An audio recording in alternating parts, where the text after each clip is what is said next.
the most realistic online racing sim ever made. This is iRacing. Detailed laser scan tracks, fully dynamic real world cars, and over 50 series to choose from. 6 online world championships offering over $100,000 in annual prizes. This is the original esport racing game. This is iRacing.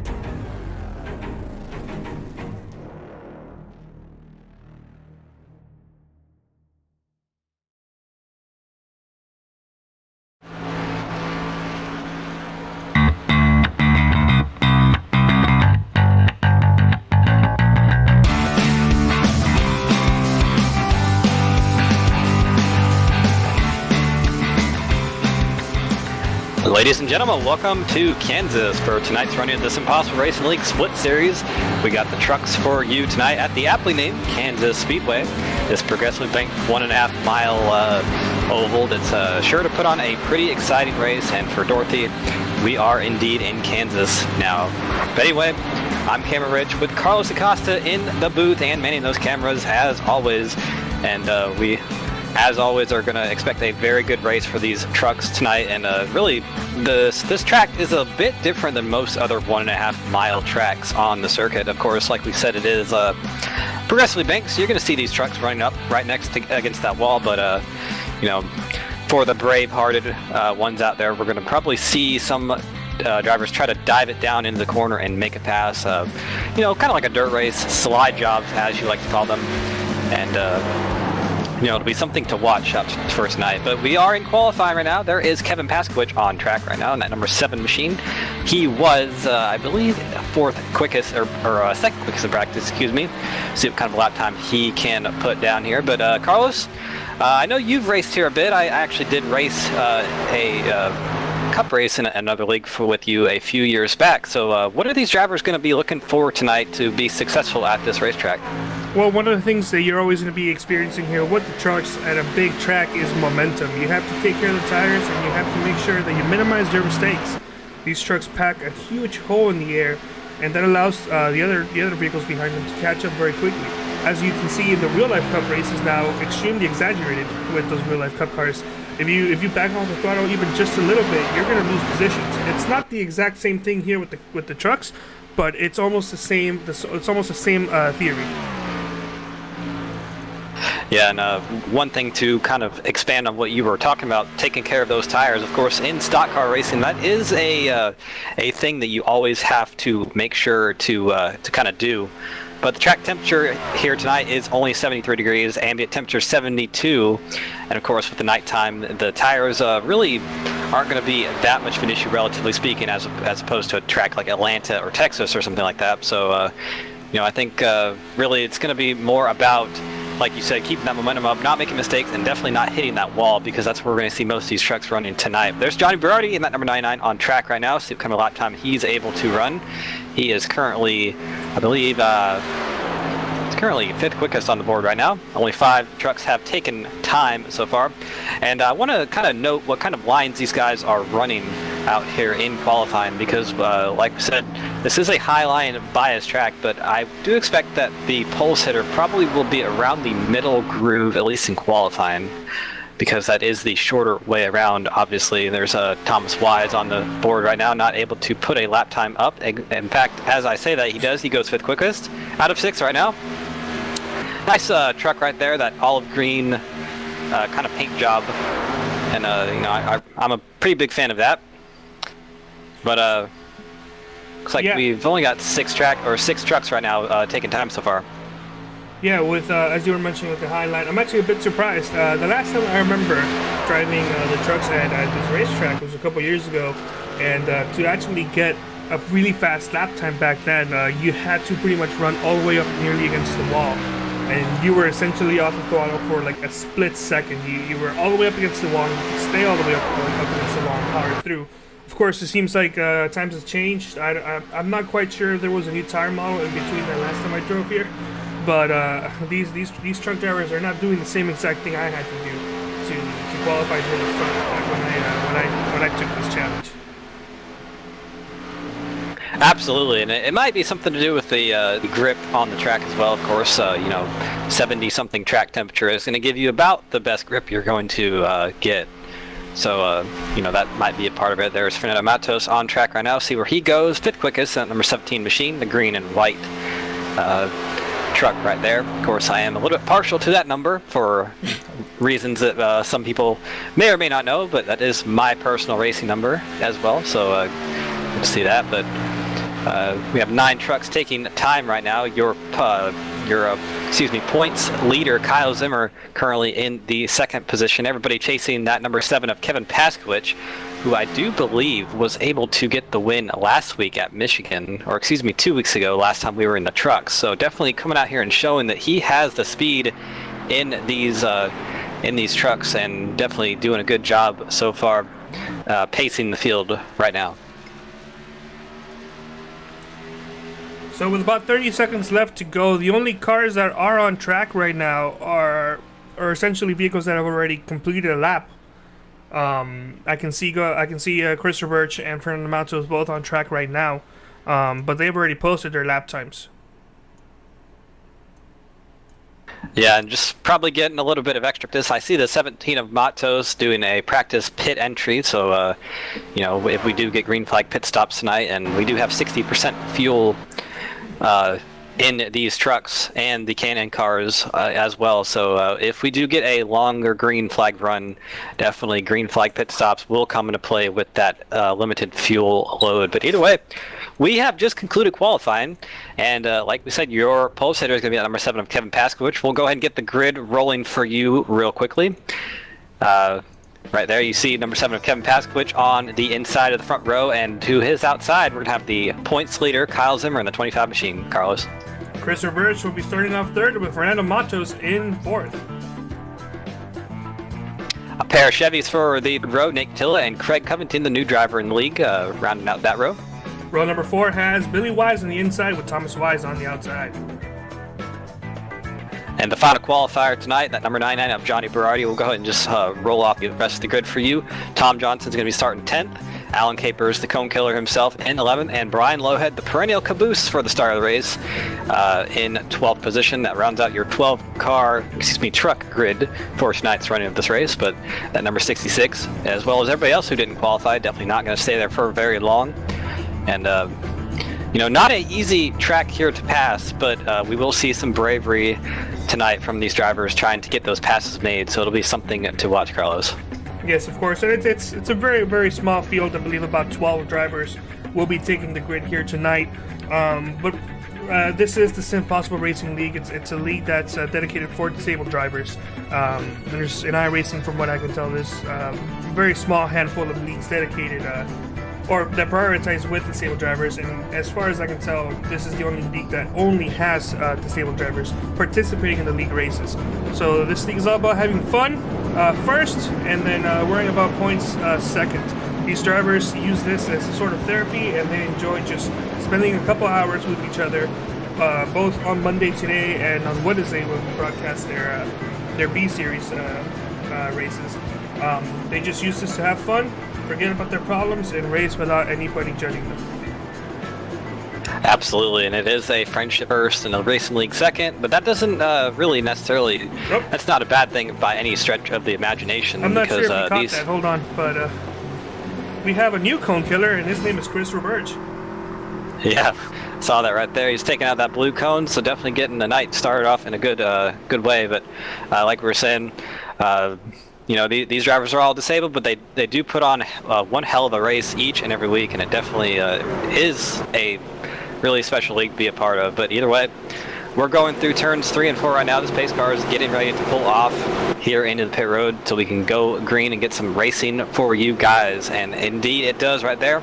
Field in the hands of that flagman and Kevin Paskowicz in the 7 truck. A little bit of a disjointed start there. The green flag is out. Looks like everybody gets a pretty good start, initial start to right here.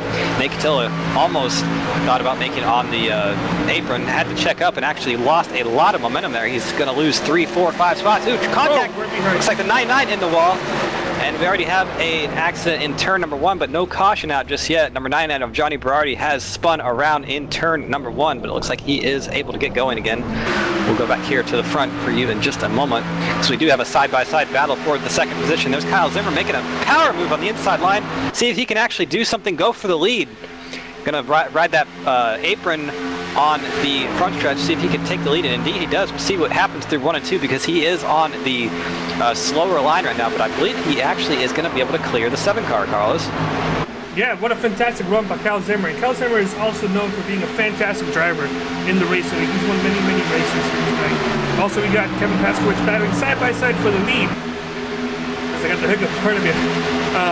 These two drivers have decided to pull away, going side by side against Christopher Burge. Christopher Burge driving down to 3rd now, but isn't really getting the same speeds that these two drivers are getting while they're battling for the lead. And I think the reason you see these two drivers kind of going so hard at it right now is because once these tires start wearing start wearing, that high line is going to become the absolute preferred groove. And I think you already saw it right there. The number 7 had to duck back up right on that high side behind the number 25 of Kyle Zimmer. So he is probably a little bit mad that he lost the lead so early, but he's going to have to just bide his time and make sure he doesn't lose any more spots to that number 98 of Christopher Burge behind him. Yeah, Kyle Zimmer is not the 97 this week. It looks like our issues have been fixed, and we shouldn't really be seeing the 97 truck anytime soon again. So he's back to being number 25 as he leads the race with a 1/10 second lead. Battling side by side here for 4th place is 96 of Craig Compton and Fernando Matos. Both of these drivers are very, very skilled driving their race trucks respectively, and it's just nice to see how much these drivers have improved since when they first started. Yeah, a little bit further back, we have a battle between Alan Capers and Billy Wise for the 7th position. Alan Capers has it right now. See that purple truck on the bottom of the racetrack.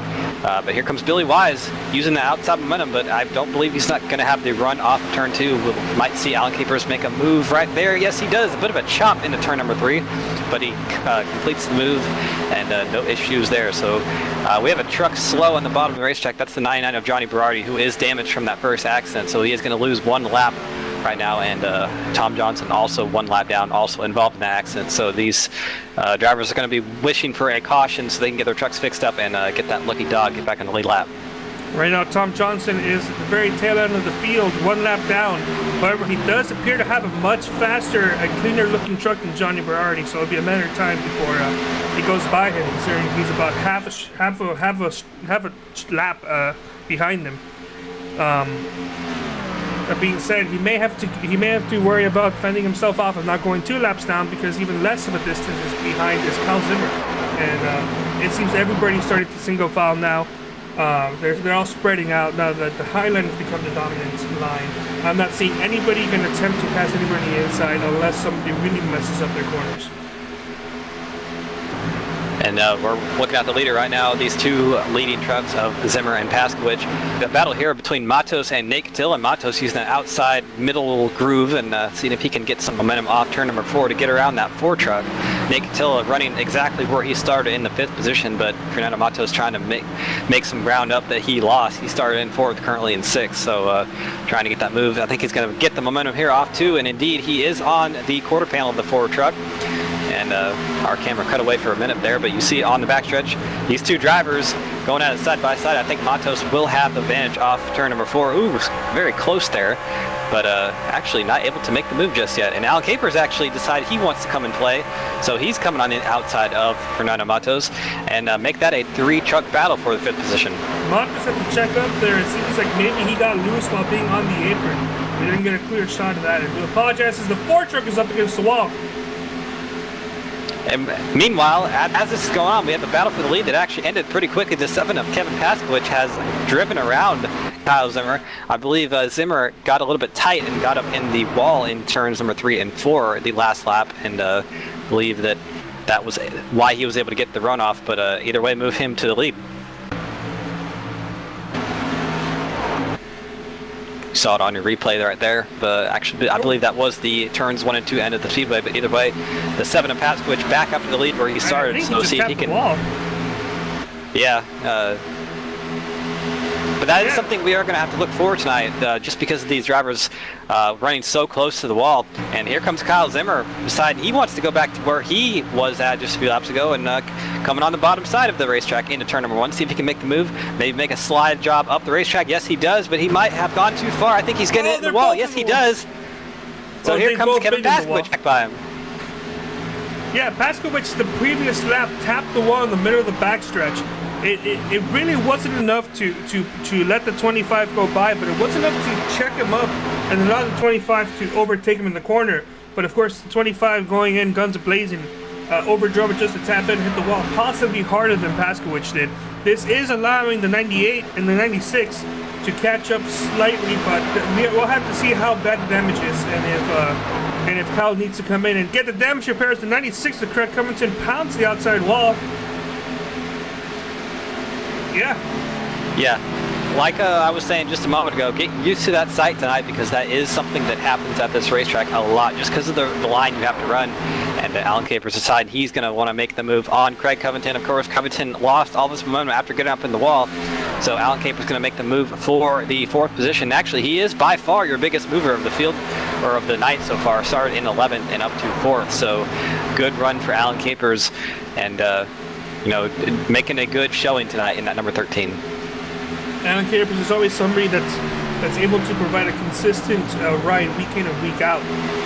He may not find himself battling for the lead every single race, but he's always there waiting for somebody to make a mistake, and eventually somebody will, and he'll find things his way.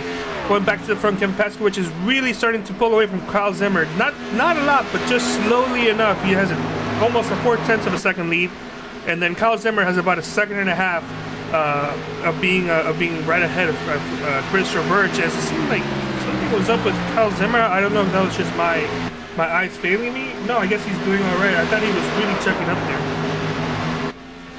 Yeah, and let's make a note of the different lines these two drivers are running. It looks like the 25 is running a little bit lower on both ends of the speedway than Kevin Paskowicz in the 7, and you would have to think that's probably just trying to get some air on that nose to get some extra downforce, because when you get about where Kyle Zimmer is, about 5/10 behind of the truck in front of you, you do suffer some aero wash from that truck in front, and you do lose a little bit of downforce. And when you are running so close to the wall, that is a pretty good way to just go straight and get up in that wall. And we've already seen both of these drivers do that tonight so far, so they really don't want to do that too much, because that will start affecting the handling of the truck. And of course, all these drivers do have 4 fast repairs, but you really just want to try to save them if you can. We've seen that all season, kind of just being a strategy call to try to save those fast repairs towards the end of the race, so you can have a clean truck for the fight for the win. Take a look at those lap time comparisons that we were seeing. Kevin Paskowicz with a 31.5 and change, and Kyle Zimmer with a 31.8. That is increased. That is allowed Kevin Paskowicz to increase his lead pretty much almost by double from what I mentioned earlier. When I first started talking about it, he was about 0.38 ahead of Kyle, as we see in 99 struggling to make that corner with his damaged racetrack, and now he's already 0.8 of a second behind. This is not looking good currently at the moment for Kyle Zimmer, but the race is still pretty much early. We're not even 20 laps into this 80-lap race.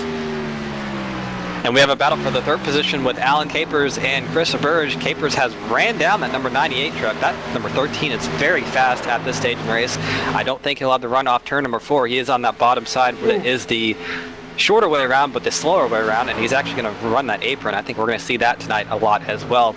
But just has to duck behind the 98 for now, and that is a very frustrating thing as a driver. Ooh, we have caution out on the racetrack. Thomas-wise. Ooh. Let's go to the replay cam. Yeah, not sure what happened there, because he did drive back up in the wall after having some issues, so it might be a... He got a little bit too tight and pounded the outside wall, and that shoved him all the way down to the inside of the track. Now, I believe and it looks Kansas is one of the newer tracks that has the more aggressive caution system. Actually, I would say no, because this track came out in about 2012, 13-ish, somewhere around that time. Yeah, I'm not sure about that, but I think it is maybe one of the mid tracks. It's not one of the older ones, but not one of the newer ones either. All right, 18 laps with green flag tires. Are they going to come in and get 4 fresh tires? I would say yes for everyone, but also, you know, for someone like Nate Catilla or someone, you know, Matos back in that, right outside the top 5, it might be a good strategy call to come in and try 2 tires at this stage of the race, because if it doesn't work, you still have plenty of time to come back from it. Robert's going to stay out to lead a lap. At this track, more than really anywhere else on the circuit, track position is so important. So maybe try 2 tires right now, see if it works, and if it doesn't, you know, you'll know for later in the race. But like you said, Christopher is staying out. That probably will be just to lead a lap, I believe. Yeah, he has a history of doing this. It's him and Brian Lohat that enjoy doing that. I would have expected one of them to stay out and try to lead a lap. It's very obvious that Chris set it to be the guinea pig this time. It's very early, so you know why not do it? There's not too many. There's only 12 vehicles on the racetrack, and you're going to be restarting at worst 10th, considering that that 2 drivers are lapped down. Yeah, absolutely. It looks like everybody off-road pretty cleanly. Winning the battle is going to be that number 7 of Paskowicz, followed by Zimmer, Capers, and Thomas Wise, who was the cause of the caution there. Nick Catilla. So once Thomas we get Wise the field, isn't a lap down. He is a lap down. Yes. All right, there we go. Something seemed wrong to me.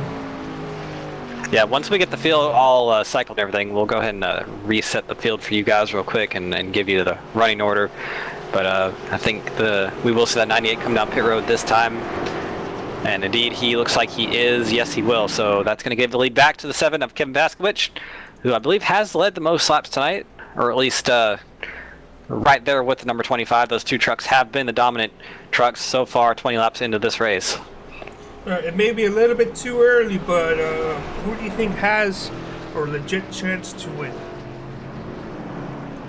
You know, I'm going to actually go out on a limb here, and I'm going to say that number 13 might be the dark horse tonight, because that 13 is very fast. He carved his way through the field pretty quickly, and it was actually running lap times very similar to those 2 dominant trucks. So if he can get the right restart or you know, some kind of break, he might be up there and able to get up there and challenge for the win.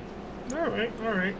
I'm gonna go with experience on this one. I think this is Kyle Zimmer's race. He's had a couple of heartbreakers recently. He's done good as well, but he really wants to make sure that he puts all those issues behind him and get on and continue to show that he has what it takes to win races. Absolutely, and Kyle Zimmer, of course, your Truck Series champion from last season, so he has shown well and truly that he knows how to win these things, knows how to win these championships and everything, so, you know, never a bad pick to pick that driver. Of course, a very talented driver across racing leagues. He does race in other leagues and you know, does do well in everything he does, so, you know, not a bad pick anywhere to do well. Speaking of picks, right now in other news and sports is the MLB draft.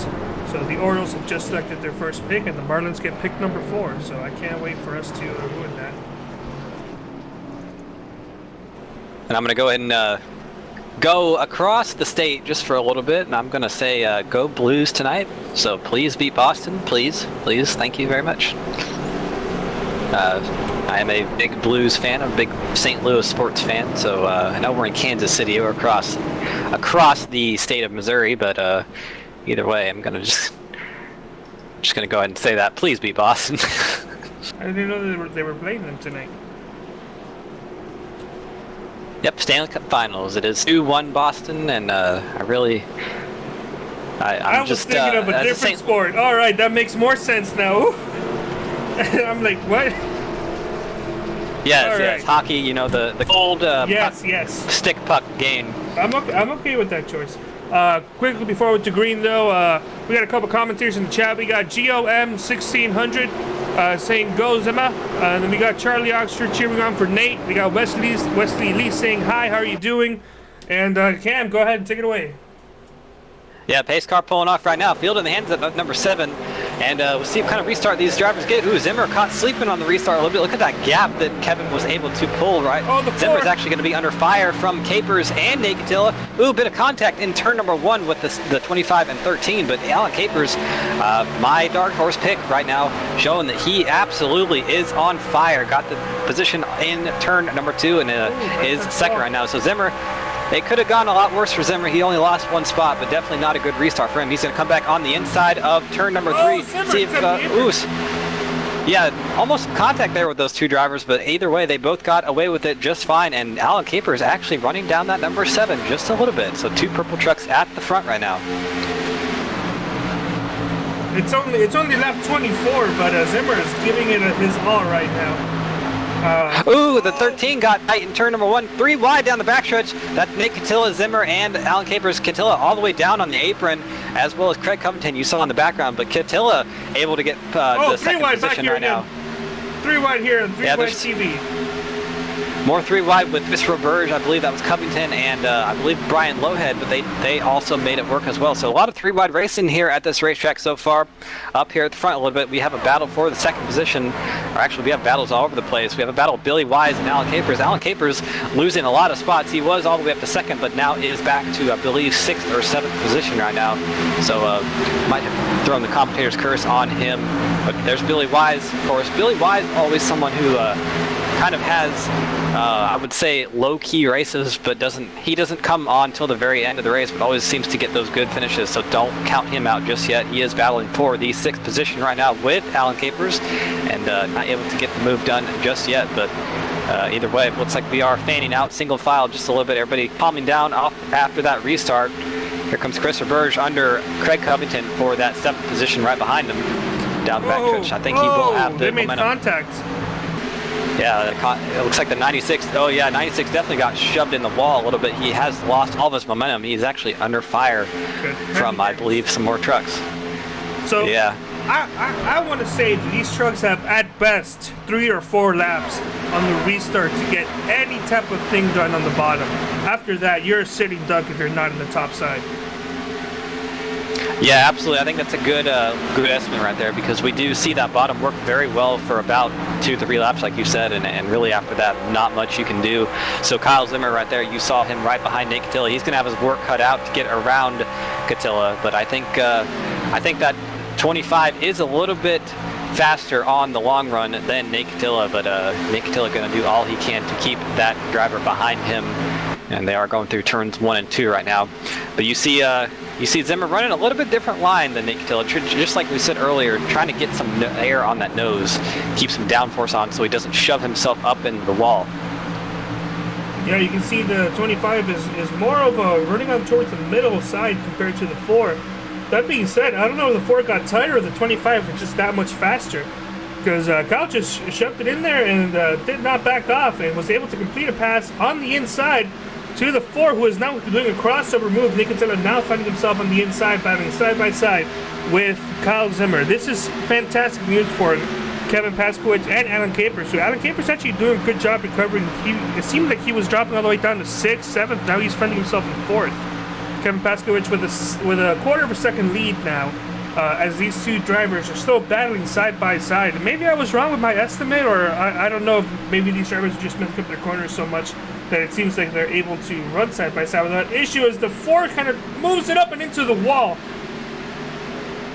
Yeah, that was a good piece of driving there from Zimmer. He noticed that 4 was sliding up, and he got out of the gas and gave him the room. So a good piece of driving by him, and that's going to give the 2nd position to Kyle Zimmer. So move Nate Catilla back to, I believe just 3rd position. So really not too much of a bad mistake for him, only losing 1 position. But actually, I believe he dropped behind Alan Capers. So back to 4th, excuse me.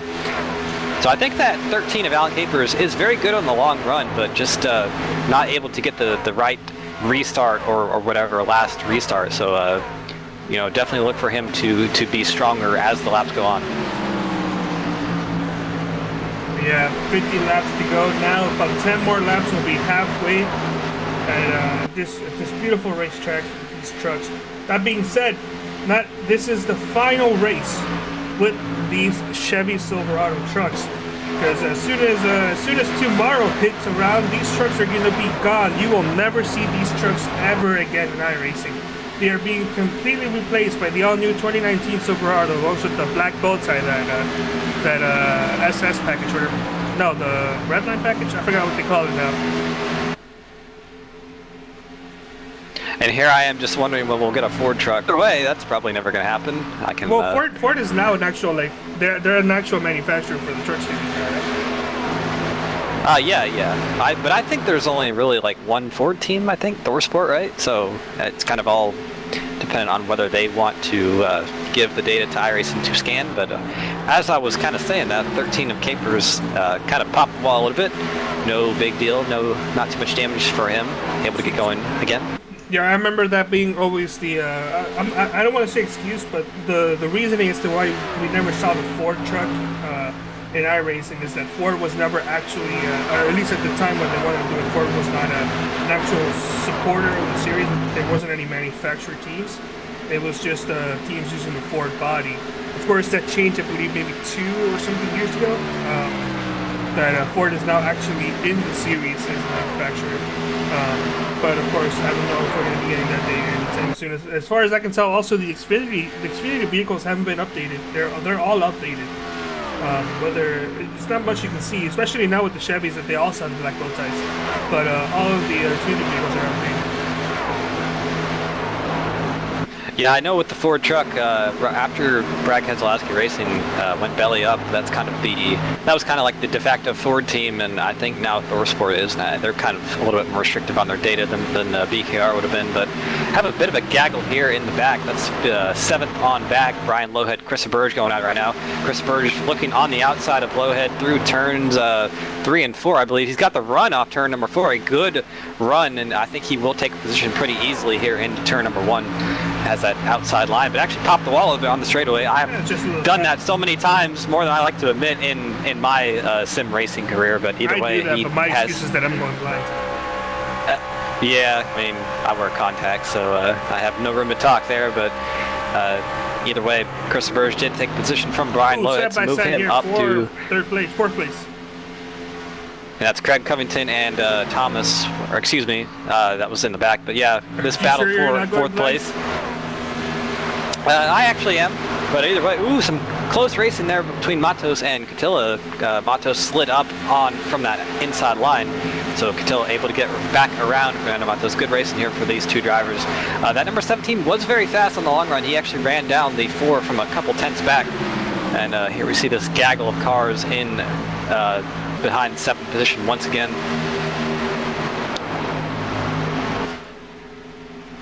It's Craig Covington beside Thomas Wise. Thomas Wise, 1 lap down after being in an accident. Craig Covington, we saw him getting some issues on the restart. Was actually shoved up into the wall by someone, but hasn't really been able to recover just yet.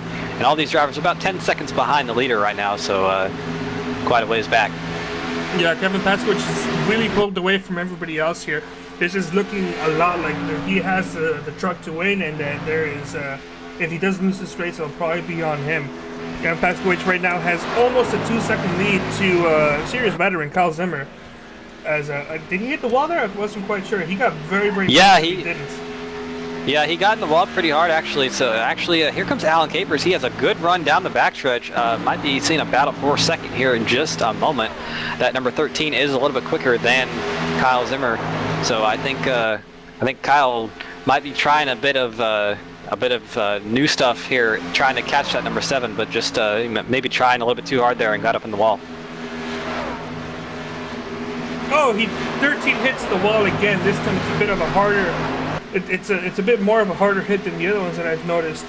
He has dropped back just slightly compared to Kyle Zimmer, but we have yet to see the effect of what this new damage does. We can tell he's got some quarter panel damage, although I believe that may have already been there. That being said, it seems like the 13 is handling a bit more of a tighter truck than the 25, inching wider at the exit of the corners than the 25 does. And we are working the halfway lap right now. working the halfway lap. So let's go ahead and look at some lap times right now. Your leader, Kevin Paskowicz, last time by was a 31.880. Kyle Zimmer, a 31.932, and Alan Capers at 32.118. So number 7, very fast right now. Not making any mistakes, not getting up in that wall, just kind of running his own race, and definitely has been the truck to beat tonight. But of course, we do have another half of the race to go, and we'll see if anyone can challenge Kevin Paskowicz for that lead as we get to the later half of the race. Since I last mentioned it, in about 2 or so laps, Kevin Paskowicz has nearly doubled, or not doubled, but he's increased his lead a lot. It's now 3.5 seconds. It's about a 6 or 7/10 gain from what we've mentioned before. As we're going on board with Fernando Matos, trying to take a look at what he's doing in the middle of the laps.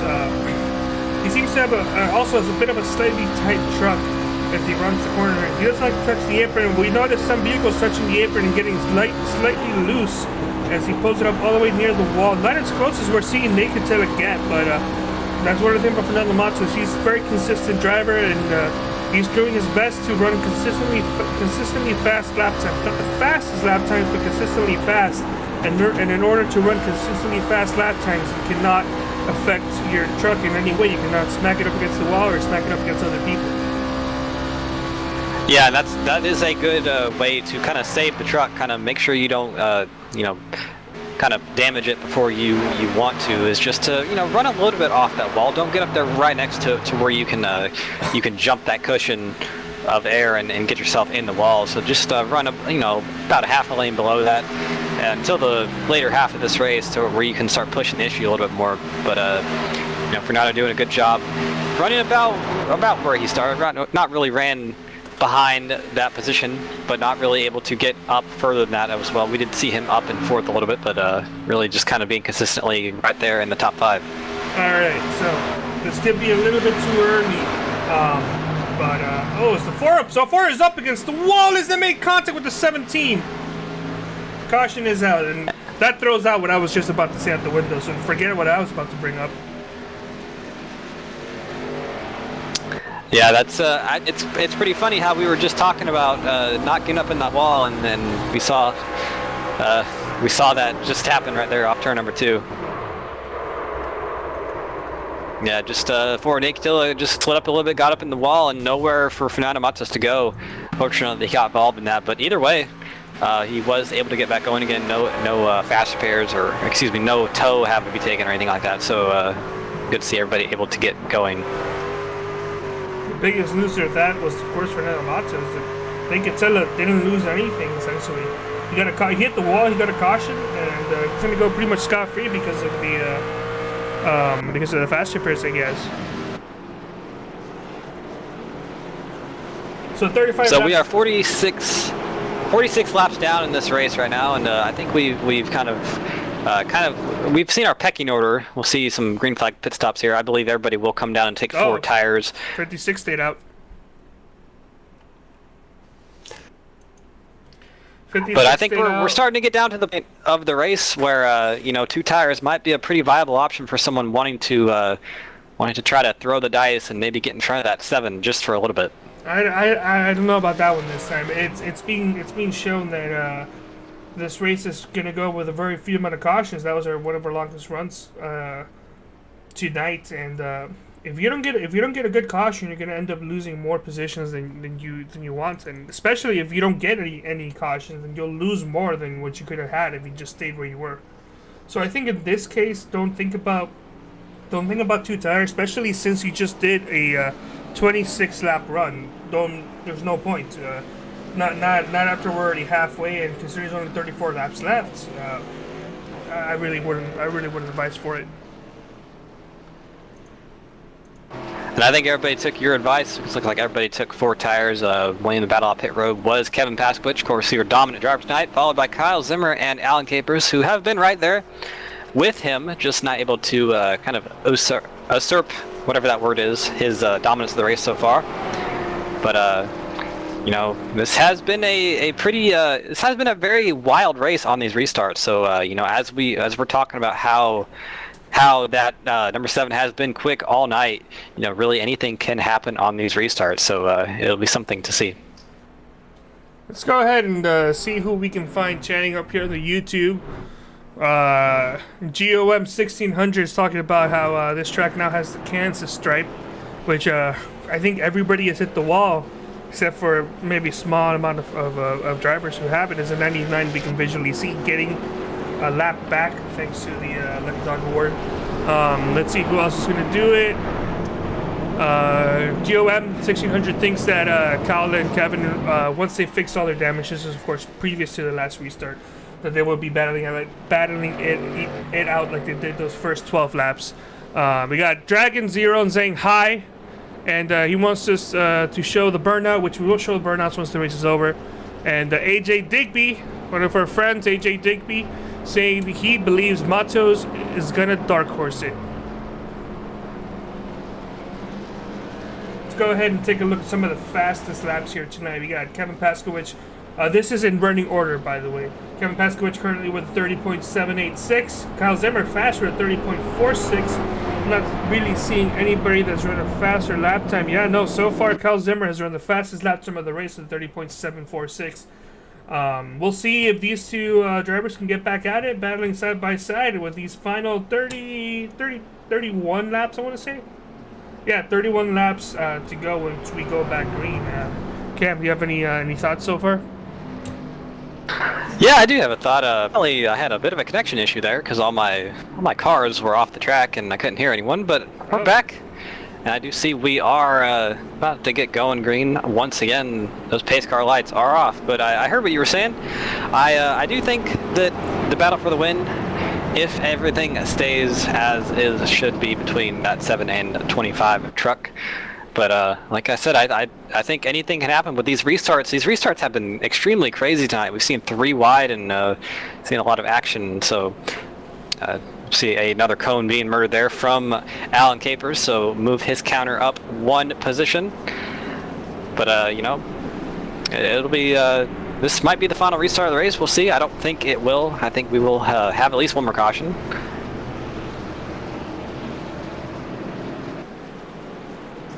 But either way, we'll see what happens. We're going through turn number 4 right now, so we're about to get going green here for I believe, what is that?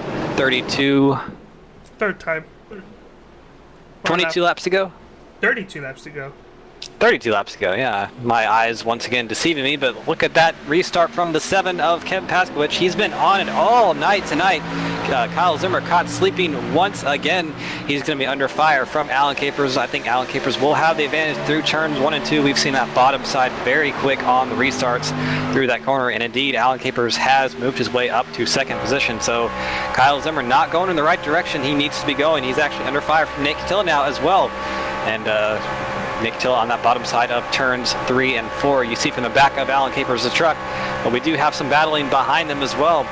That number 96 of Craig Covington, you see that blue and white truck right at the back of your screen right now, making a good move on the outside of Billy Wise. That is for the 6th position. We saw him in trouble on the last restart, and indeed he's going to make the move, I believe, and get himself solidly up there again. But here comes Kyle Zimmer back on the outside of Nate Catilla, so he needs to get through these trucks as quickly as possible if he's going to have any position or any chance of catching that number 7. I believe this could very well be the last lap they can run the inside without the tires deciding to not want to help them anymore. 13 is definitely abusing his tires, going all the way to the inside. This has of corners, of course. Now that the tires are probably starting to give, he moves up to the high line. Kyle Zimmer's right behind, so maybe that was another reason. You know, fend off and go to where they want to go, so they have to go where they don't want to go. Yeah, no, Kyle Zimmer really has to make sure he doesn't get himself in a situation that he doesn't want to be in right now, and indeed he just did that because that number 4 is on his inside. I don't think that he will be able to make the move on that line. I think the tires are starting to give up a little bit, and yes, they are, because that here comes the 25 back around the outside. So he's going to have his work cut out to get around that 13 in front of him for the time being. This is something that Kyle Zimmer did not want to happen again. This is 2 restarts in a row where he fell asleep behind the wheel. It's time to put on that CPAP machine. and get yourself a good night's sleep, because he can't be doing that. This is preventing him from racing the 7 like he wants to right now. The more he spends behind the 13, the more he spends trying to battle off the 4, the further away that 7 is going to get, and the more laps he's going to spend trying to catch back up and kill his tires doing so. The 25 at this point, if he honestly wants a legit shot to win the race, he's going to need another caution, and he's going to need to be on the gun on that next restart. And we have a battle for the 4th position brewing up between Nate Catilla, Chris Roberge, and Craig Covington, a three-truck battle for position. Craig Covington doing a good job getting himself back up in the fight from the last restart's woes that he had. He got shoved up in the wall. He's actually going to look on the bottom of Chris Roberge, almost some contact off turn number 2, very close there, but I believe that Craig Covington will have the advantage going into turn number 3, and yes, he does. So move him up into the top 5. Not so fast though, since 98 of Chris Roberge driving it on the inside and actually getting somewhat of a decent run. They're batting side by side going into turn 1 with 25 laps to go. So Chris Roberge actually had enough of momentum running towards that middle bottom line that he was able to cross over and pass the 96 before even entering turn 1, helping the 98 make sure he had no competition for turn 1. Turn 1 can be very tricky considering the drive off, and you pretty much want to have as much momentum as you can throughout that part. We have a battle here for third place. The second position. Second place, yes. Kyle Zimmer and Alan Capers going at it. Alan Capers on that preferred groove, the outside line. Kyle Zimmer's going to have to find a way to slide up in front of that 13. I don't believe he's going to be able to do it this time, but he does have a pretty good run in turns 1 and 2.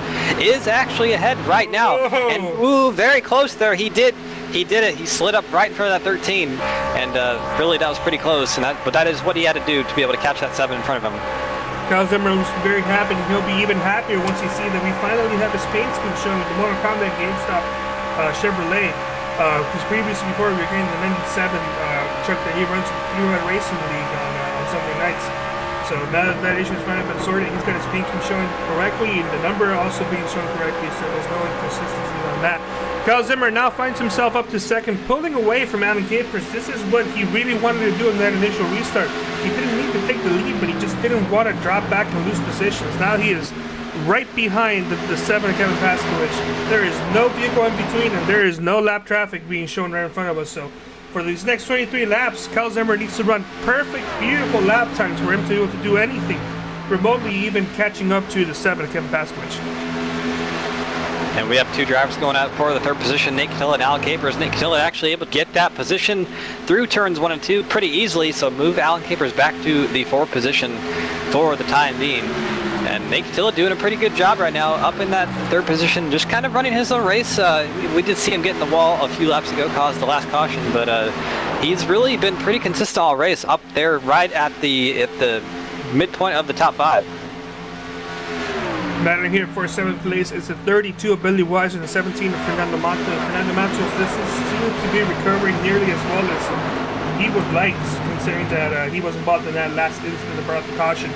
Finding himself in 7th place when he was battling for a couple positions up higher. He is truly disappointed, especially if he finishes this low in the race order. Kim, I do not believe we had a chance to go through the points, so I don't know if you're going to run us through that, see who was entering the race, who was doing where in the points.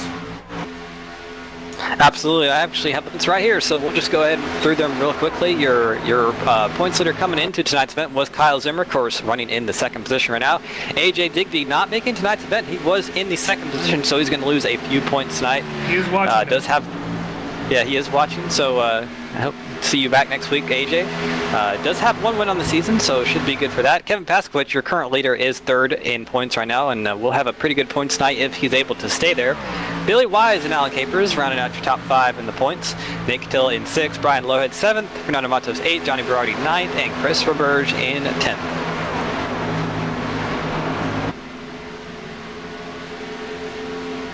So this is, of course, one of the 2 mini-series that are being run here in the SimPossible Split Series. Of course, this is also being shared with the K&N card that we see every other week. So this week is trucks, next week is K&N, the week after that is trucks, the week after that one is K&N, so it repeats until the season is over.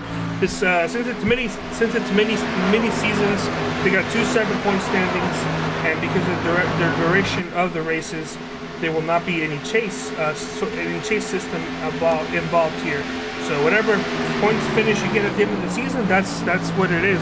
There is no second chance for any of these drivers that are heating up towards the back half of the season.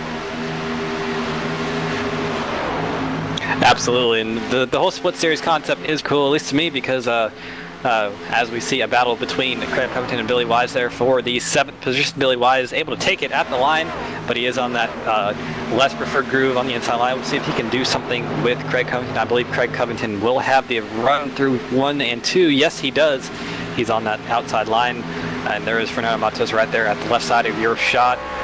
He is in the 6th position, but as I was saying, the whole split series thing I think is pretty cool because we do see these trucks running on the larger NASCAR style tracks like here, Kansas, Michigan, you know, the 1.5 miles and above. And the K&N cars are kind of the short track cars. You see them running at tracks like USA, which we'll be at next week, and we ran Milwaukee earlier in the year. So it's a pretty cool deal, and you know, that is what we see here on 3Wide TV on Monday nights. So you know, definitely if you like short tracks or if you like trucks or anything like that, just you know, keep on tuning in. Something else that we are noticing here are the lap times that we are seeing both of these two runners do. Kevin Paskowicz, the last couple of laps is actually running really fast, consistent. The 25 is on the wall. Oh, that's it. He didn't hit that hard. It looked to me like he hit it pretty hard, but the last couple of laps, the 7 of Kevin Paskowicz was clearly faster, and he was pulling up to nearly a 9/10 of a second lead. And then the previous lap, 25, was actually a lot faster. He came most of the back, although now he's lost most of it again because he tapped the outside wall. It was a soft tap, but it was a tap that would slow you down. Into 13 of Alan Capers is now on the inside, battling side by side here for second place.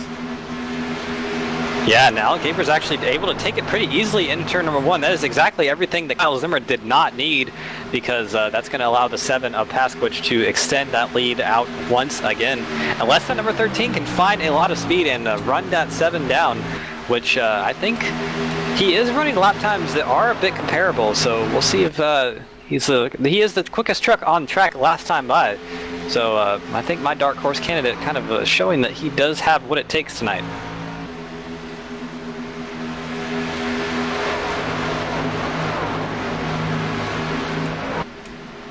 But these 3 drivers up here, Kevin Paskowicz, Alan Capers, and Zimmer, about 3.5 seconds clear of the next car, which is Chris Roberge, who is battling for the 4th position with Nate Cadilla.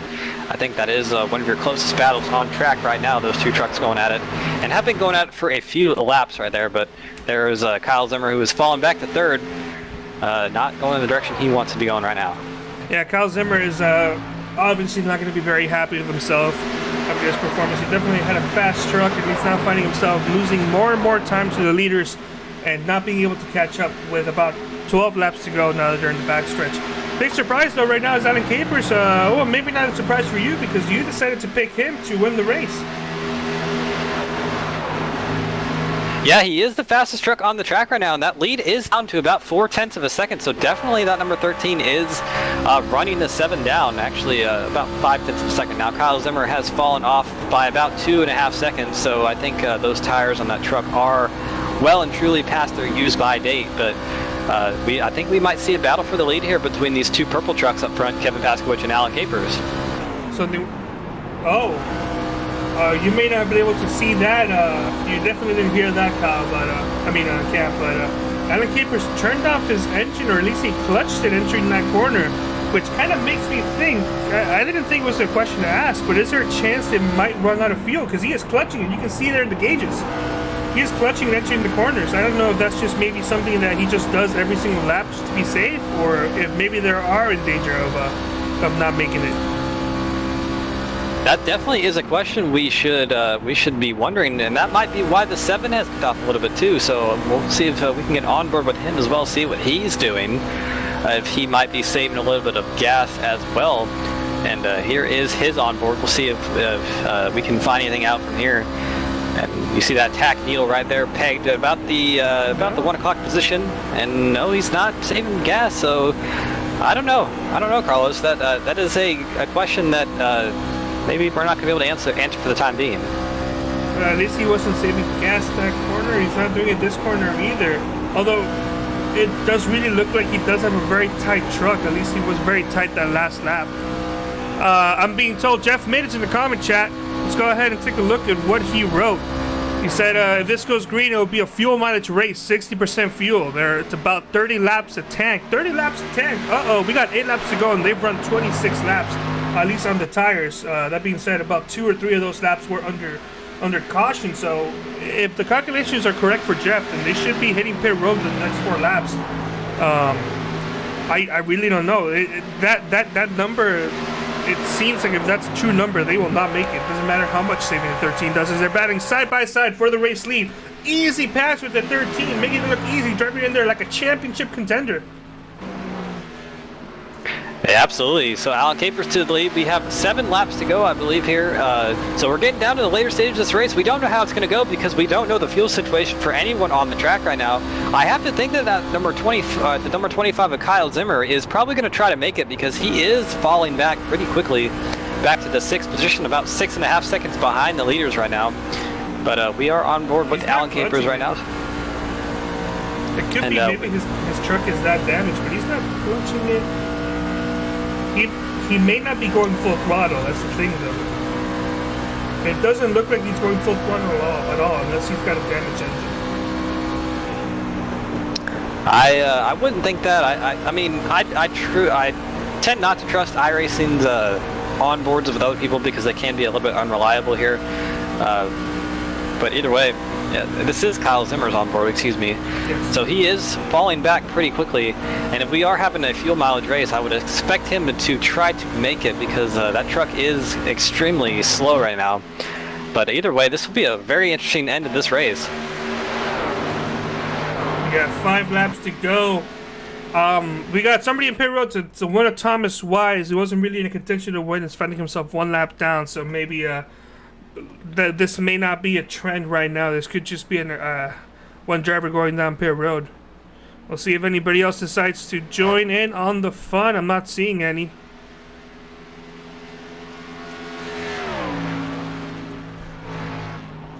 Huge lead though for Kevin Paskowicz, finding himself with a 1.5 second lead as we got somebody down pit road. That's a 98 of Chris Roberge. Now we're starting to possibly get a trend going on. Let's get one more driver to go down pit road. We'll see what happens. I would assume for sure, fuel only, no tires, and go. Just like not even a second of fuel and you're out of here, I would assume, right? Yeah, absolutely. Just spend as little time on pit road as you can. 98 didn't get the memo, or maybe he forgot, or maybe it's part of the plan. We'll see if anybody else is going to go down pit road. We got Nate Cotella going down pit road. This was a front runner. We'll see what he decides to do. I'm not seeing anybody else go down pit road. Christopher Bunch is exiting pit road right now. We got 3 laps to go. Now the next question is, if they do decide to stay out, can they make it? His engine is fully off this time. He is turning it off completely. It's going to be very, very close for Alan Capers. Yeah, I'm watching the onboard of both the 3rd and 7 trucks, and they are doing some pretty epic fuel saving right now. Alan Capers is actually shutting the truck off, like you said, all the way. Right after he crosses the line, he's turning it off. But right now, so this will be one of those races that ends with both trucks probably running out of fuel off turn number 4, or probably into turn number 3. Huge lead for Alan Capers, even in this heavy saving. He's only got really 1 more lap to go, so I think he could probably just start going a little bit here. Uh-oh. I thought I heard some sputtering. As I say that, I might have just jinxed him. Oh, no, he is still under power, just a little bit. No, he's out. Just barely. No, he's out. He's out. I think he is out. He's out. Kevin Paskowicz now to the lead. Let's go on board. I think he's out as well. He's out. It's sputtering right at the very end. Billy Wise now in position. Actually, no, here comes Tom Johnson. Alan Capers full blast. Let's see what he can do. There's Kevin Paskowicz. He's going to go right by him. Winner, here comes Tom Johnson. Tom Johnson is your winner. Wow. Wow. I had a scoring issue there at the end. Congratulations to Tom Johnson pulling it out right at the very end. Kevin Paskevich will cross the line out of gas in second. Billy Wise finishes third. Brian Lowhead fourth, and Fernando Matos finishing fifth with a somewhat decent recovery at the very end. Tom Johnson getting a victory. I'm sorry, Dragon Zeron, but if he doesn't have any fuel, there's no burnout for me to show.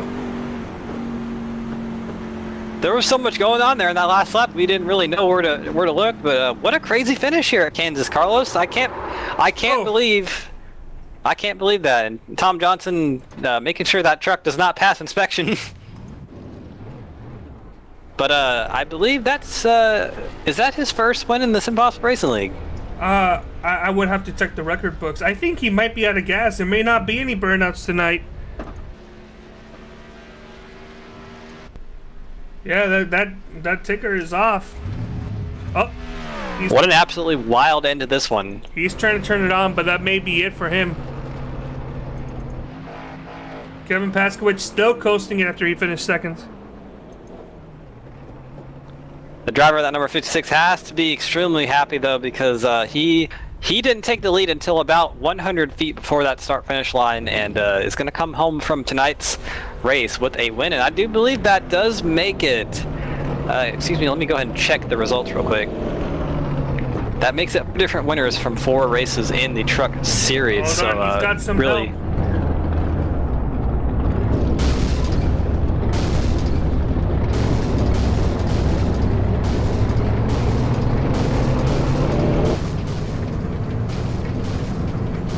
So we're going to go ahead and let Christopher push the number 56 to wherever he wants to go, I guess, and we're going to get some interviews for you guys real shortly after these guys all get out of their trucks and get their thoughts collected and everything. We'll be right back with you pretty shortly. Pit road.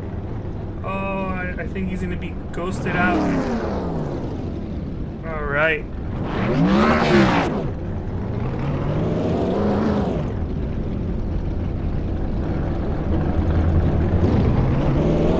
So we'll be right back after a quick message, and we're going to talk to some of these finishers.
All right, and we're back after this amazing fuel mileage finish.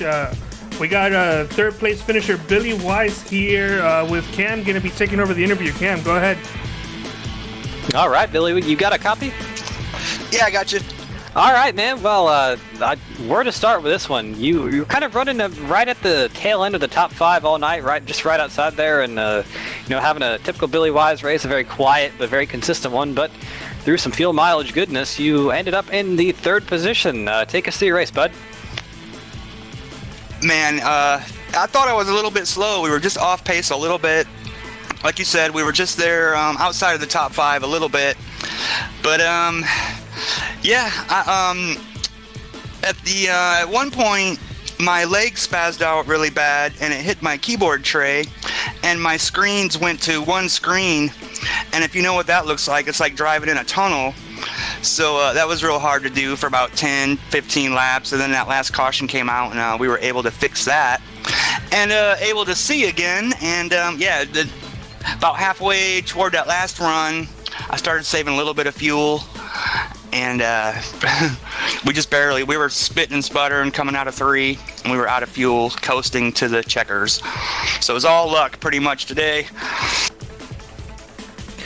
Yeah, I have to ask you, when that last caution went green again, when did you kind of realize that you needed to start saving? Was it right off the bat, or did you kind of just look there like in the middle of the run and then say, hey, I need to start saving some fuel? Yeah, it was pretty much off the bat. A couple of us were about 2 gallons short. So about halfway is when we started trying to save fuel.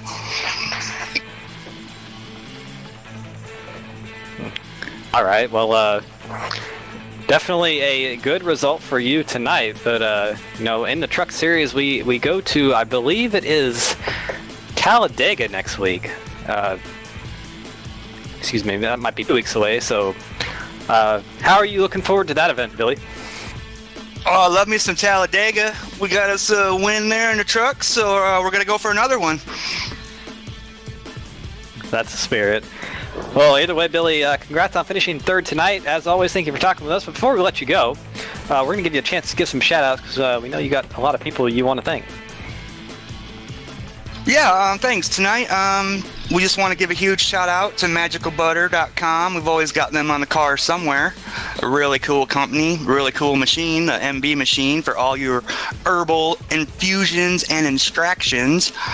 And shout out to the Wise guys and you guys there at 3 Wide Racing or 3 Wide TV. Man, you do a good job. All of us drivers love going back and watching the broadcast. And yeah, you guys do a really good job, and we really appreciate it. All right, Billy. Appreciate you talking with us again, once again. Excuse me. Congrats on finishing 3rd, and we hope to talk to you again next week, bud. All right, thanks, man. All right, that was your 3rd place finisher, Billy Wise, and I believe Mr. Costa has caught up with your 2nd place finisher, Kevin Paskowicz. Yes, well, let's see if we can bring him up on board, get him as he's coming out of the infield care center. Just a procedure that everybody has to go once they finish the race to make sure, carbon monoxide poisoning. Kevin, that must have been a very, very heartbreaking thing for you to not only be leading the majority of the laps towards the end, having the fastest truck, but also having your chances go away after you pass another vehicle as that vehicle goes out of gas, only for you to go out of gas a couple of seconds later. Ended up finishing 2nd without any fuel, so not everything was lost, but I can only assume that it was a very frustrating night towards the very end. Do you want to give us a quick run through as to how the night went for you? Nah. I mean, yeah, a little frustrating, but it was a lot of fun. We knew it was going to be really, really tight, and it was funny because I was the last 5 or 6 laps, I was just clutching it every lap around, just trying to hold something in there, and it came up what, about a 1/3 of a lap shy, but it was a fun race tonight. I had a lot of fun racing Kyle and Alan and everybody else, and definitely want to congratulate Tom on the win. He earned it. I mean, he obviously in a fuel mileage race had the best strategy, so I can't be too disappointed to get beat like that. That's great to hear. Everybody here is one very close, tight-knit family. Just brings in the awareness of how much everybody wants to have fun here as opposed to going out there and stressing themselves out over a championship. They ended up finishing 2nd, and you know what? That's just fun, leading 63 laps. We go over to I believe Michigan on Wednesday, and then we got the K&N trucks at USA, I believe. Are you looking forward to those races? Yeah. I mean, obviously, I always enjoy anything in the K&N cars. I'm really surprised. I've never really run them before, the split series. So the fact that I'm, feel comfortable in them, and we, if not for what's the old adage, but there for the grace of God go I. If not for a couple of really small things, I think we'd have 2 or 3 wins in the K&N cars. So. We're excited to go and try it again. Swear I'm going to win one before the season's out. And of course, racing with these guys is always a blast. It's actually, in a stressful week, it's actually probably the night I look forward to the most is getting to race with the guys at SimPossible. That's just fantastic to hear. This is something that when we approached SimPossible to broadcast the race, is something that I definitely wanted to see. Just everybody having a chance to get together, have some fun. And the least I can do is help you guys out, make sure at least it gets shown to the world, and if not the world, then to at least the families. So, Kevin, anyway, glad for you to finish second. So, before we do let you go to have another fantastic night, do you have any shout-outs you want to give out? Well, of course, obviously to Jeff and all the guys that run SimPossible, Jeff, Billy, all you guys. You guys, Fernando, and everyone for doing what you do with it. We really appreciate it. I know everyone in the league does. And then, of course, my teammates at Phenomenal who, push me to get better and better and push me to keep going. So, I appreciate all of those guys. And as always, PH Aware and Palmetto Moonshine and all the guys that we put on the truck, give them a little bit of rep time. So, thank you all very much. It's always a blast. All right, Kevin. Hopefully we get to see you in Victory Lane pretty soon. Thank you so much, and we see. We'll hopefully see you Wednesday. All right, thank you guys. All right, looks like we have Cam gonna talk to the race winner, Tom Johnson. Let's see what his takes are for tonight. Yeah, I got the winner. Got the winner himself, Tom Johnson. This is Cam Rich in the booth. You got a copy? Yes. All right, man. I can hear the excitement in your voice. First win in the SimPossible Racing League. It was awesome. Yeah, before I ask you the obvious question, how does it feel? It feels great. All right, man. Well, I kind of just want to know, take us through your race, from start to finish. Kind of like, how did it go for you? Well, it started out pretty terrible. I got a lap down right away there because I got pushed into the wall and had to take a fast repair and then got lapped down. And then after that, I got it back and just kept working. And on that last yellow, I took an extra pit stop just for fuel only, and that seemed like it helped. Because when we started that last one, I was showing 5 to the good, but at the end of the race, I was only showing 1 to the good. Yeah, I have to ask you about when around that last restart did you kind of realize that, or really not that restart even, when did you realize that it was going to be a fuel mileage race, like halfway through the race or the restart or whatever?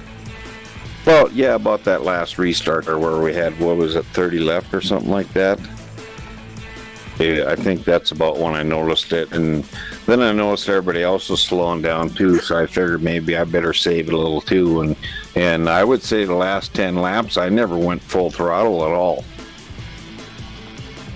Well, I'd say it worked out pretty well for you because in that last 100 yards of the race or so, you were able to take lead and cross the finish line first, and that definitely was one wild finish to the race. But yeah, we do go to, I believe, I said this already, and I already forgot, Cam. Talladega, yeah, that's our next truck race in 2 weeks. Do you think you can make it a twofer there?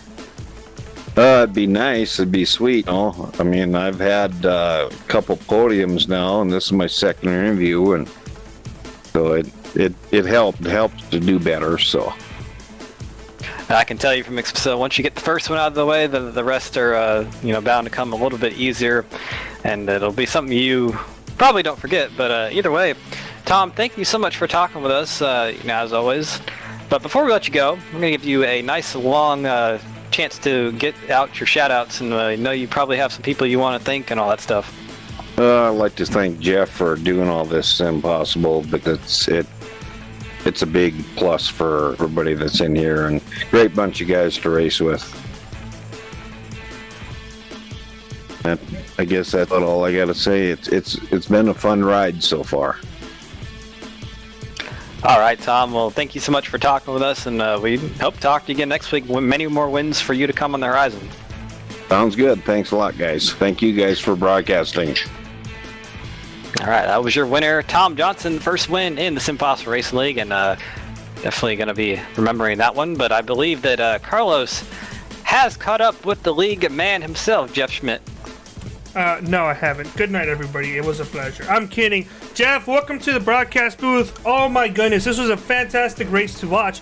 We literally had no idea who was going to win it until after exiting turn 4, and even then it would have been a guessing game if Tom ran out of fuel crossing the line. That was just a fantastic race to watch. Fantastic racing. Not a lot of cautions, and a fuel mileage race at that, where the best had to save fuel, and Tom Johnson was smarter than the rest and started saving up ahead of time, ended up winning the race. Man, You want to give us your thought as to how tonight went down for the SimPossible Racing League? Yeah, no doubt about it, man. Pretty much the same as you said. It was an awesome race. I enjoyed every second of it, and it came down to the wire with fuel. I mean, had we have run 70% fuel in these trucks, and by the way, our split series, the K&N and trucks run 60% fuel. That's something that we kind of decided as a group about to make things more interesting, that if we do have the tendency to go green, why not make it interesting with fuel? And it's been proven itself that it's been quite interesting. These guys knew that they had less fuel than what we used to run, which was the 100% fuel load. Very cool, man. Congratulations to Tom. He did an amazing job of saving fuel there. Coming in to just get 1 lap extra of pacing fuel helped him out that much. That's how close it was. So very smart on him. You know, you start behind the field by doing that, but he came out in front by doing it. So very cool to see that. Tom's first win, his second podium just as of recently too. So he's got some momentum built up, and I expect him to win many more in his SimPossible future here. It was an amazing race. It really was. A lot of great racing, a lot of clean racing. Few guys got into the wall here and there. Kevin Paskowicz was on rails, man. He was running that Larson line like no one else, man. Like nobody's business. I don't think I've ever seen anyone run the top line with that many laps straight and have that amount of speed. And unfortunately for him, it came out to a fuel mileage deal. Kind of what happened to Kyle Zimmer not long ago as well. Very cool to see, though. It's a different thing. You got to keep in mind, man, how much fuel you got, how you can save it when you can, what you can do in case it gets down to the wire. And Tom Johnson had it figured out. All right. Thank you so much. Well, moving on into a slightly different tone, we need to get a little bit serious and ask you a couple questions regarding the state of the league. Obviously, it's no surprise tomorrow we are going to be graced with the Season 3 build of iRacing, and with that, it's one of the bigger changes that we're going to be seeing. Of course, something you guys can't change at all is going to be the trucks and the new Chevy. The out with the current Chevy, so we're overseeing. We're going to see the all new updated 2019 nose lifted truck that we're seeing in real life. So you can't do anything about that. That's for sure happening. What about green white checkers? It's been confirmed. It's coming out. We're going to be doing green white checkers tomorrow. But will the league be doing that? And if they are they going to be unlimited green white checkers, or are they going to be limited to a certain number? Yeah, with the green white checkers coming out, which in my opinion is the biggest update that we are having. Man, we've been asking for it for a long time. I personally, and I know a lot of people feel the same, do not like ending races under caution, because there's always that guy wondering, what if? They always want that chance to go get it again.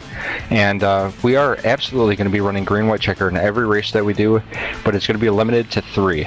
So unlimited, we already know unlimited could take up an unlimited amount of time, even though everyone would possibly run out of fast repairs and kind of be just cruising around. We don't want to see that. So three green white checker attempts is what we're going to try, and that's up for discussion in the future, but we're going to try it out that way and see what it does. Along with other changes, major changes to the spotter sounds, but it'll be minor compared to how every season in general. We're also going to be experiencing finally night lights at some very, very requested tracks like Darlington. The nights will finally work in Homestead. Good track. The nights will also work there as well. Other than that, do we plan on maybe seeing a different type of series, maybe with those trophy trucks coming out, or maybe the brand new modifieds? It's a possibility. Me and the guys are excited to try those trophy trucks out, and if it's as fun as it looks, then there's possibility that we start a series for that. When is it going to be, what time, how, exactly all the details of that, I have no idea, but we're going to give it a shot. Hopefully it doesn't turn like the Rallycross did. I mean, it was very popular at first and then got very kind of overlooked shortly after. I don't think it will, because there's so much hype about the trophy trucks coming in. I think a lot of guys want to jump around and have some fun, but it's definitely up in the air. We also want to do a road series a road course series. So something that was road mentioned in one racing of the comments. Somebody was asking about maybe seeing some European tracks, and well, that could easily happen if you're interested, and you definitely want to see these guys handle some road courses, or maybe you want to see these guys handle some trophy trucks in the dirt. You can always sponsor the league. I believe, Jeff, you guys were mentioning about the league sponsor. If they want to see something, they'll more than likely get it shown. Yeah, I mean, most importantly is if the drivers want to do it or not. Yes. You know, of course, that's what matters most. That's why we created this. If someone said, "Here's $1 million, make them race this," I wouldn't take it. I'm sorry, I just wouldn't. I just want to make sure that the drivers have fun. It might sound really dumb of me to say that, but I truly believe in what we did and what we started in, and keeping true to what we do.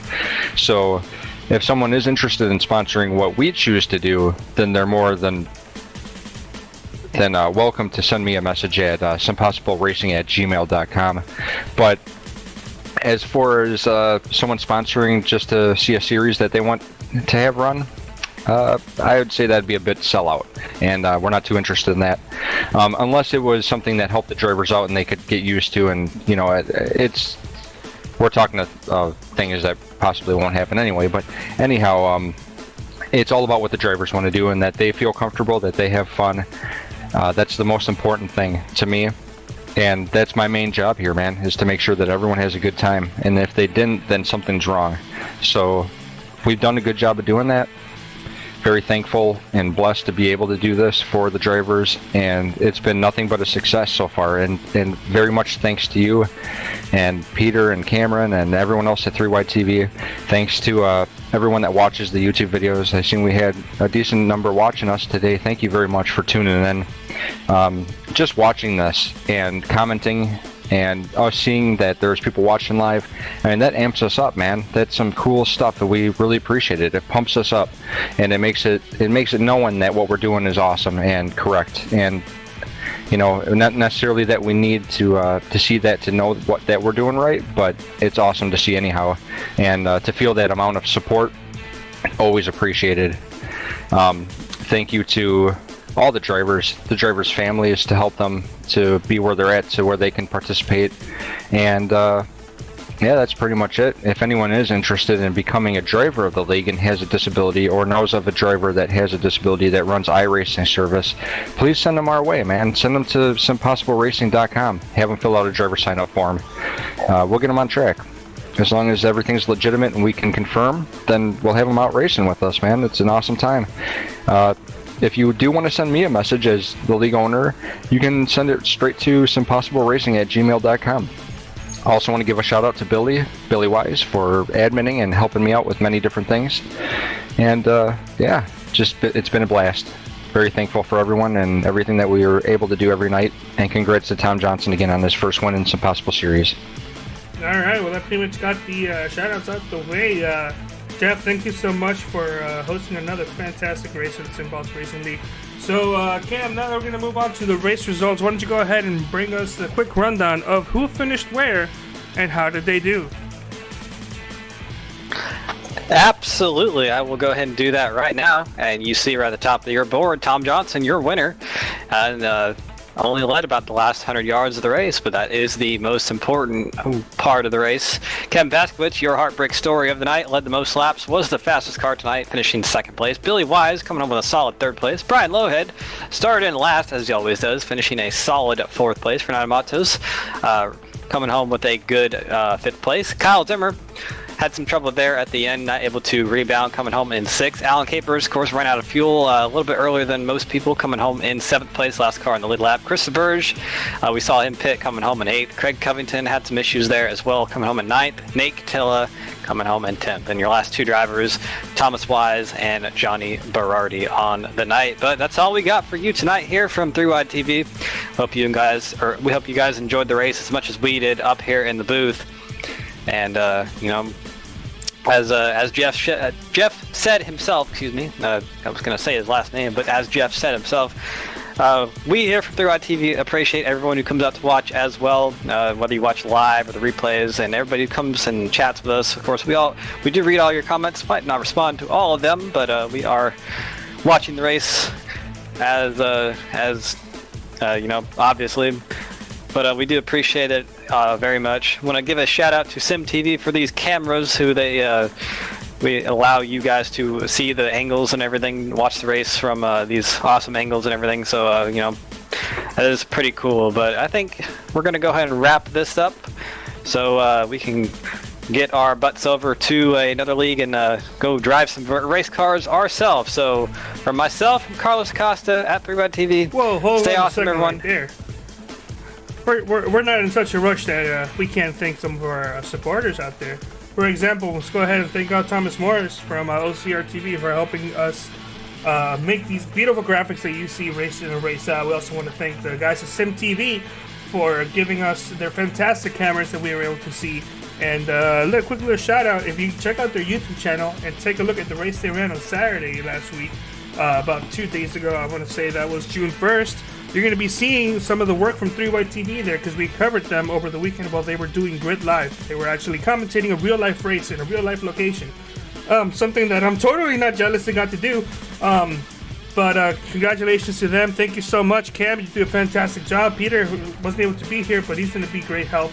There is no race tomorrow, so there will not be any broadcast for the American Sim Racing Series. It is their off week to help celebrate Week 13. We'll see you guys on Wednesday at Michigan for the second race of the week for SimTV. For SimPossible Racing League. Oh my goodness. All right, Cam, let's go ahead and call it out. Absolutely, and we're going to go and put Carlos in an envelope and ship him off to Dover to go race some Cup cars later tonight. But as always, you guys have a good night. Stay awesome. And drink some water. Stay hydrated. But that's all we got for you guys tonight. I live in Florida. Have a good night. The AC's broken. Definitely drink water. Good night, guys.